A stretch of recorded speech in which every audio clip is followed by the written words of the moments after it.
Hey guys, how's it going? Mad Charcoal here. You might know me as Josh with a quick tutorial. I'm going to show you guys how I could draw, or I like to draw noses. There's a lot of ways to go about this. Today I'm going to be using the Mad Woodless Charcoal Pencil, which you can get at madartmaterials.com. It's my personal brand of charcoal.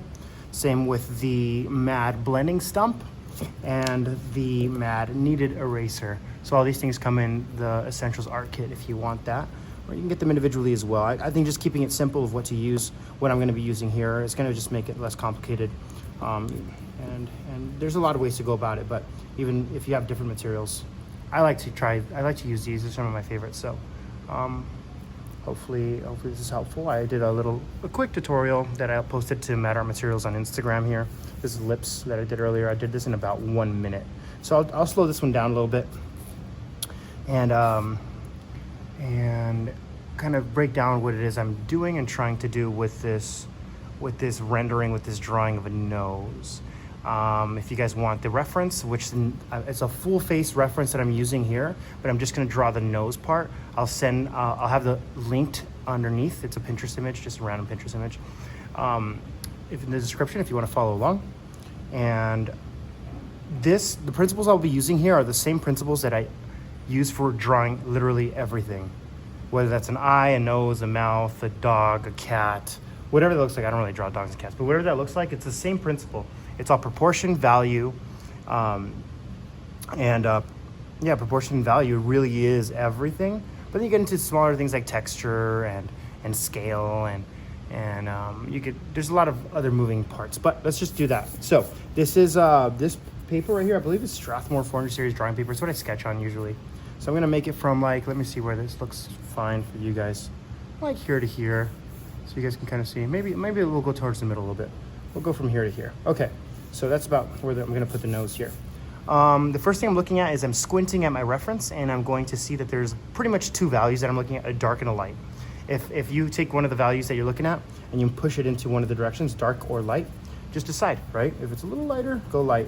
If it's a little darker, go completely dark. But I'm not going too hard on this, using the side of the charcoal pencil here, not the tip, to kind of make the general shape of the shadow. I'm really squinting hard. I'm not going to go too far over here and then get into the eye, or down here and then you get into the lips. So very, very rough. Don't go too dark, but make sure that charcoal gets down there, right? Very generically. So, okay, I got a good idea of where I want my shadow, where I have my shadow. I'm not drawing a line. I'm not drawing a line right here on the left side of the nose like a lot of people want to draw, or on the bridges of the nose like lines. There is no line there. The value just kind of flows into, the majority of it flows into this side of the face here. So I'm not going to pretend to draw lines where I don't see them. Just look at where the shadows are. Just draw the shadows, not what you think you see. Draw what you actually see, right? Okay, now, let me see if I can get you guys a little closer to this nose so you can see what's going on just a little bit better. All right, cool. There we go. Now I'm going to take the blending stump very simply. You can see I already tried that here with the lips down there. You're going to use the edge of it, not the tip. The tip is very hard to use, right? And not the side here either. That's going to be hard to use unless you're doing some crazy texture thing in your drawing. And the tip is only useful for very, very fine details, which are not what you're using most of the time. So let me blend this whole thing out. Just going to go across, medium pressure, blend it out. You can see that I'm actually not losing all of my shadow shapes. They're still there, but they're kind of, the shadows are lightening up and the midtones are darker. So the light areas are darker. So you see now you have still essentially two values, a darker value and a lighter value, but this is definitely darker than the paper, right? So now you're getting to more gray. Real life is gray. It's not black or white. It's mostly gray. So if you're in the grays, you're probably gonna have a little bit more of a realism to what you're drawing. So, okay, this already looks better. It almost looks three-dimensional, right? Because if you have the right shadow shape, you blend it out, you're already getting that.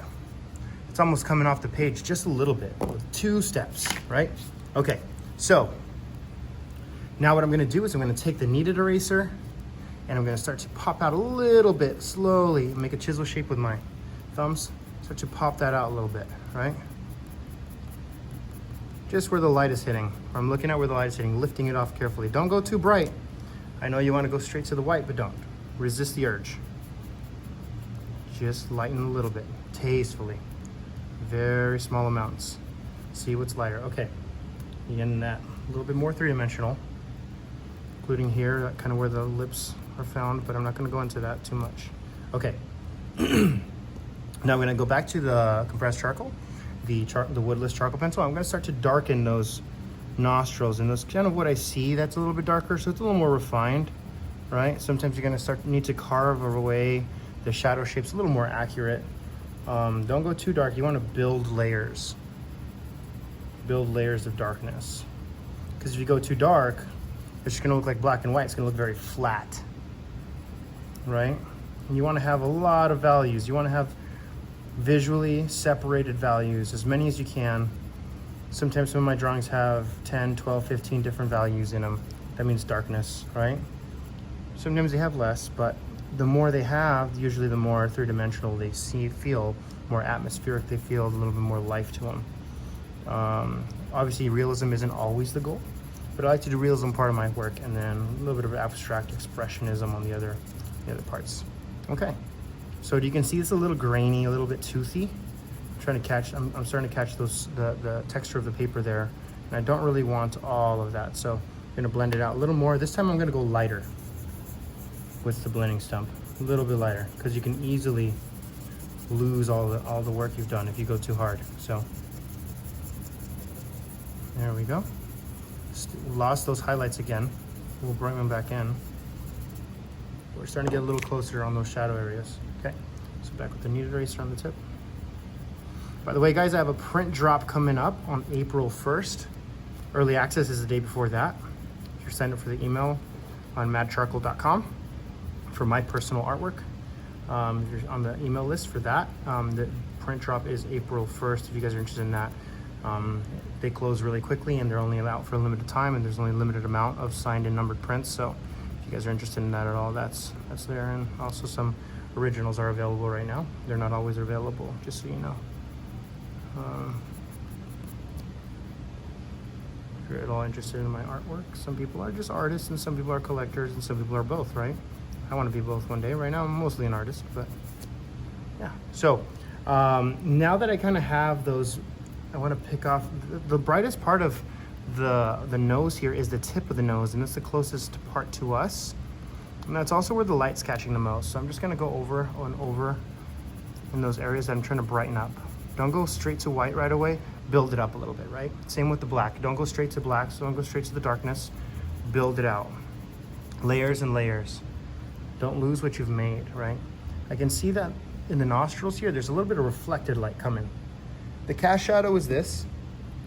So you guys want a little bit of terminology for art terminology. This is a cast shadow. That means that the shadow is casted by something else on a different surface, right? So the nose is casting that shadow on what's beginning the side of the cheek above the lips here, right?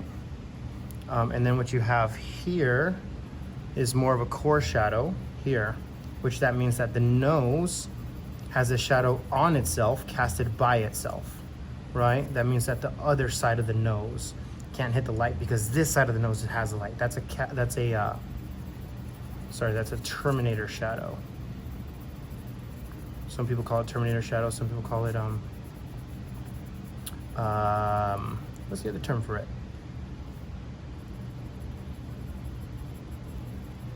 Oh man, I'm drawing a blank. Okay, now I'm doing the nostrils, which are both cast and cast shadows and Terminator shadows. Cool. Okay. This is really only two types of shadows, right? But down a little bit of here in that shadow area where the nostril meets the cheek there. You know what? Let me find out what that is. Terminator shadow. Let's Google that real quick. Other term for Terminator shadow.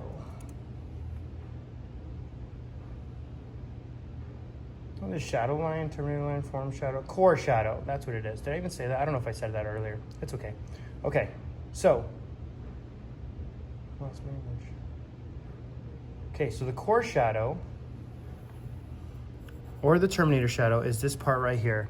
It's the part that catches the darkness the most, and then it gets back to light once it goes to this surface here, which is and it's not light, but it's just lighter than the core shadow because there's some reflected light bouncing from other surfaces, right?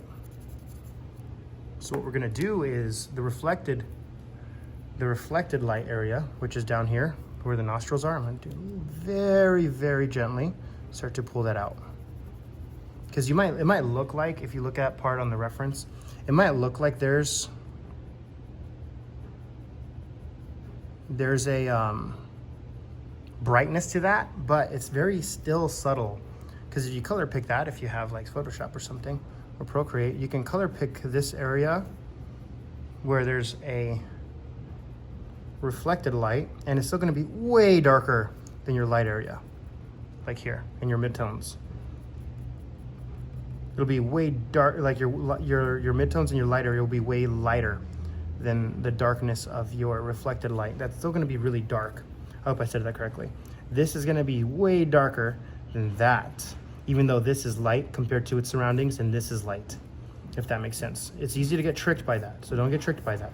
If you can tell a lot of times a more amateur artist from a more professional artist by seeing their reflected light and how bright it is. If it's super bright and they're like, oh, this is light, so I'm just gonna erase the crap out of that and make it super white, that shows they're not really developed quite yet. Or at least they're in the process of that. If they're very subtle with the reflected light, that it feels lifelike even though it's not super detailed, that shows it's more of a mature artist. That's what I like to look at when I'm looking at artworks, and if you guys send me artworks or whatever, that's what I'm usually kind of paying attention for. The proportions, the values, and these values are gonna be way darker than that, right? Put a little mark on there. So, cool. That's pretty much how I draw a nose.